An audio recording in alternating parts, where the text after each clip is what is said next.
Hey guys, so in this video lesson, I'm going to be talking about the nightmare life without fuel.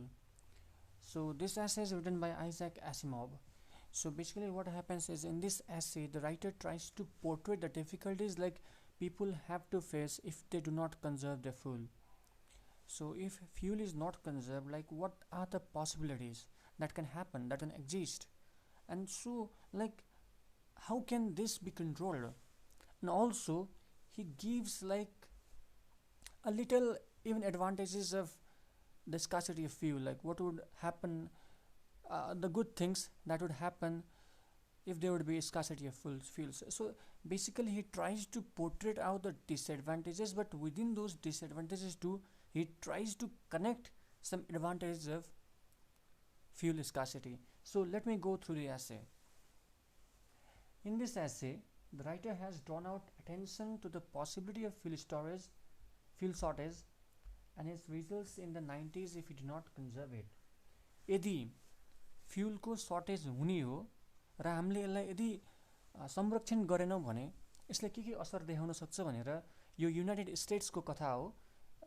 यसलाई निबन्धकारले समस्त रूपमा विश्लेषण गर्नुभएको छ, उहाँले रिसर्च गर्नुभएको छ, उहाँले एनालाइसिस गरेर भन्नुभएको छ।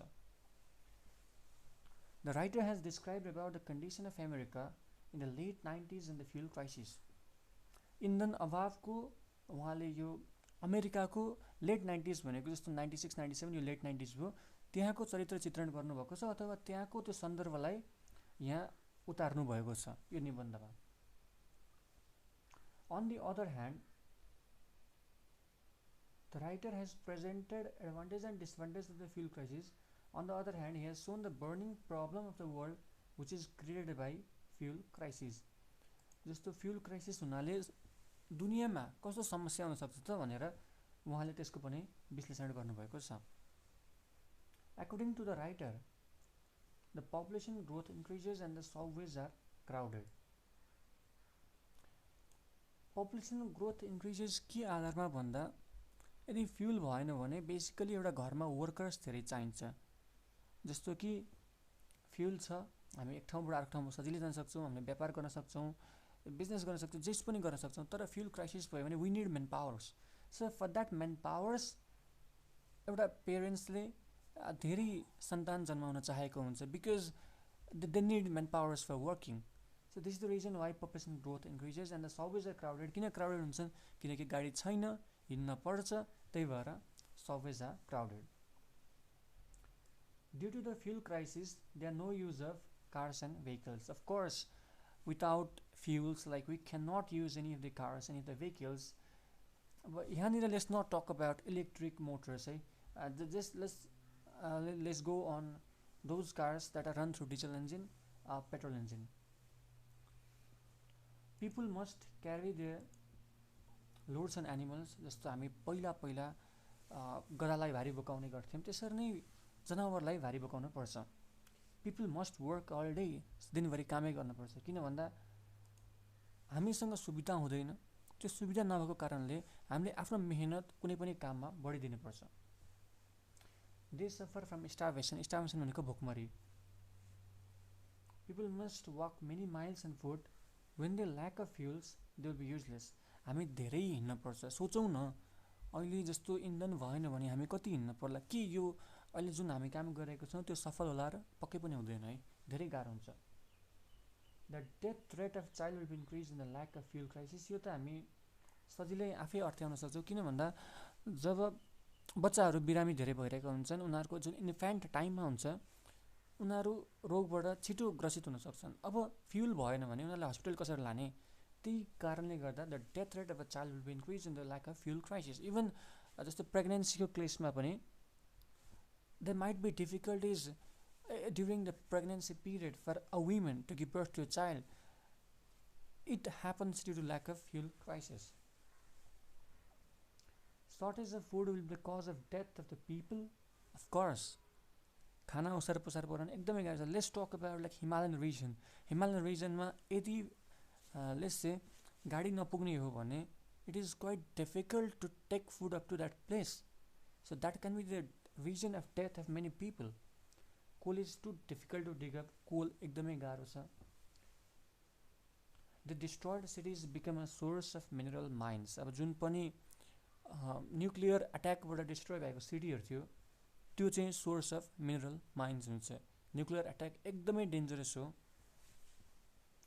Nuclear fusion is found to be dangerous. Nuclear fusion use गर्ने हो भने त किन थियो र वर्ल्डमा यति सजिलै एनर्जी आउँथ्यो नि होइन, न्युक्लियर फ्युजन युज गर्ने हो भने त। बट देन त्यसको वेस्ट प्रडक्ट्स यो कसले सम्हाल्छ? हामी यो पुस्ता त बाँच्छौँ होला न्युक्लियर फ्युजनले गर्दा। न्युक्लियर फ्युजन भयो भने त इलेक्ट्रिसिटीहरू केही पनि चाहिँदैन, it is so easy to live our life. तर त्यो वेस्ट प्रडक्ट्स त्यो कहाँ लगेर फाल्ने? इट बिकम्स 100 वर्षको waste product almost it becomes the bigger than the size of earth. So what to do with those waste products? त्यही manage गर्न नसकेर नै न्युक्लियर फ्युजनलाई वर्ल्डमा प्रायोरिटी नदिएको हो नि त। नत्र भए त न्युक्लियर फ्युजन एलाउ हुन्थ्यो भने त यो जेनेरेसनले केही पनि इनर्जीको दुःख नै हुँदैन थियो। Because of fuel crisis vehicles will be disappeared, definitely they will be disappeared. Because किनकि भेहिकल्स त सबै फ्युलबाट चल्छन्। The only way to deliver food is ले काठ। अब त्यो काठ युज गर्नुपर्छ। They will not be suddenly for food but they will be confirm for works and sleep. अब खानालाई त पक्कै पनि यो सर्टेन्टी छैन, किनभने फ्युल छैन, खाना लाउन गाह्रो पर्न सक्छ। तर काम गर्न चाहिँ गधाले जोते जस्तो काम गर्नुपर्छ र सुत्न चाहिँ थकानले गर्दा यति सुत्नुपर्छ कि अब we become too much lazy. People will be suffer from diseases, darkness, अन्धकार आउँछ। Violence is definitely violence is one of the most के भन्छ एउटा यो आउने कुरा हो। जब फ्युल क्राइसिस हुन्छ त्यो फ्युलको लागि भाइलेन्स हुन्छ क्या। जस्तो हामी नाकाबन्दीमा देख्न सक्थ्यौँ नि, हाम्रो देशमा पनि नाकाबन्दी भयो। त्यो नाकाबन्दीको टाइममा a type of violence was there in the mind of people. अब सिलिन्डरको केसमा हामी देख्न सक्छौँ ग्यास दिन जाने बेलामा भाइलेन्स हुन्थ्यो, पेट्रोलको लाइनमा त्यहाँ भाइलेन्स हुन्थ्यो। So this violence would be really dangerous. अब जस्तो हाम्रो थर्ड वर्ल्ड वार, इभन भनौँ न second world war, first world war त भयो, अब थर्ड वर्ल्ड वारको रुट कज यो ल्याक अफ फ्युल क्राइसिस पनि हुनसक्छ, who knows. Okay, the adults mind will be damage definitely because they can not work, they cannot get the what they want, so definitely their mind will be damaged. But the writer says that there are certain advantages of fuel crisis. Of course, every lotus has, let's say, every lotus grows in dirty place, every rose has a thorns. हर हामी नकारात्मक कुरामा एउटा सकारात्मक कुरा चाहिँ लुकेको हुन्छ है। जस्तो if a man feels cold, he'll get the opportunity for sitting in the sun. जस्तो आजकल हामी घामै ताप्दैनौँ क्या, because we are so much sophisticated. Like हामी कौशीमा किन जाने जब कोठामै हिटर छ भन्ने सोच्छौँ क्या। We are so much sophisticated now, we are living the life as that of king. हामी राजाको जीवन जिइरहेको छौँ। We do not prefer going in the sun, taking sun bath, but then we prefer sitting in the room and let's say enjoying with the heater. This is really negative. But then what happens if there will be fuel crisis? Definitely people have to go to sun, they have to enjoy the sun, but they do not have any other choices rather than this. People can walk freely at night, yes, definitely can, because there won't be any vehicles, there won't be any, let's say, fear of getting accidents, so they can walk freely at night. Local parks can be fulfilled, yes. Crime rate will be decreased because the main source of crime is vehicles. Like if you think of robberies, if you think of theft, the main equipment that a robbery, let's say, thief takes is his motorbike. He snatches like gold chain through the help of his motorbike. So if there won't be fuel, then there will be very less chances of crime. Roads will be full of people and there will be mutual understanding in the road. जस्तो पहिला जस्तो हामी मनकामना जान्थ्यौँ होइन। म त गइनँ, म त केबल कारमै गएँ, तर मैले सुनेको पापा मम्मीहरूले भन्नुभएको मनकामना जाँदा हिँडेर जानु पर्थ्यो अरे के। र त्यो हिँड्दाखेरि नै एउटा नयाँ मान्छेसँग सम्बन्ध बसेको हुन्थ्यो अरे। 4 घन्टा 5 घन्टा हिँड्न पर्थ्यो, त्यहाँ हिँड्दा मान्छे चिनिन्थ्यो, गफ गरिन्थ्यो, गइन्थ्यो, त्यहाँ एकदम राम्रो सद्भाव हुन्थ्यो कि आजकल हुँदैन। आजकल हामी केबल कार जान्छौँ, we do not talk with any one else, we just set, we just enjoy our self. हामी एउटा बोल्नै त्यति चाहँदैनौँ कि अब हामी बसमा हिँड्दा पनि तपाईँको घर कामहरू कहिले सोध्दैनौँ। तर पहिला जब मान्छेहरू हिँड्थे नि त्यो बेला सोध्थ्यो अरे क्या। So they was a sense of mutual understanding among the people. There will be pollution of noise, yes. Military forces will be control and reduce. अब जब क्राइमै थोरै छ त किन मिलिटरी फोर्स चाहियो? जब इन्धनै अभाव छ त why is the need of military forces हैन? जब युद्ध हुने साधनै छैन तब युद्ध कसरी हुन्छ? If there is no smoke the people will not use smell of scent. हामी धुवाँको कारणले गर्दा हामी त्यो पर्फ्युम्स लाउँछौँ नि, जब त्यो धुवा नै छैन, जब गन्दगी नै छैन, जब सबै कुरा सफा छ, तर किन त्यो पर्फ्युम्सलाई युज गर्ने? The police security service will not be necessary and the population growth rate also will be decrease. Yes definitely अब यो केसमा चाहिँ डिक्रिज हुन्छ। किन भन्दा जब हामीसँग सफिस्टिकेटेड लाइफ कम हुँदै जान्छ नि, तब what do you think is like ओहो अब बच्चा जन्माउनु त्यति ठिक होइन है भनेर पनि सोचिन्छ है। यो अनादर पार्ट अफ हो। जस्तो हामीले हर चिजलाई दुईवटा पार्टबाट हेर्न सक्छौँ, तिनवटा पार्टबाट हेर्न सक्छौँ, मल्टिपल पार्ट्सबाट हेर्न सक्छौँ। यो पार्टबाट हेर्दाखेरि यस population growth rate will also be decrease है। यो राइटरको पर्सेप्सन हो, it is not fact, it is just like hypothesis.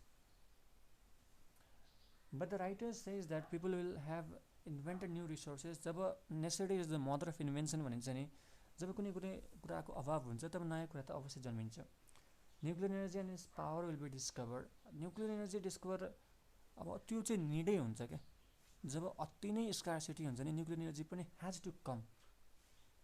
Only the United States and Soviet Union can keep tank of petrol because they are quite powerful and they do have like let's say the भनौँ न एउटा भेटो power जस्तो use गरेर उनीहरूले मात्र पेट्रोलहरू राखेका हुन्छन्।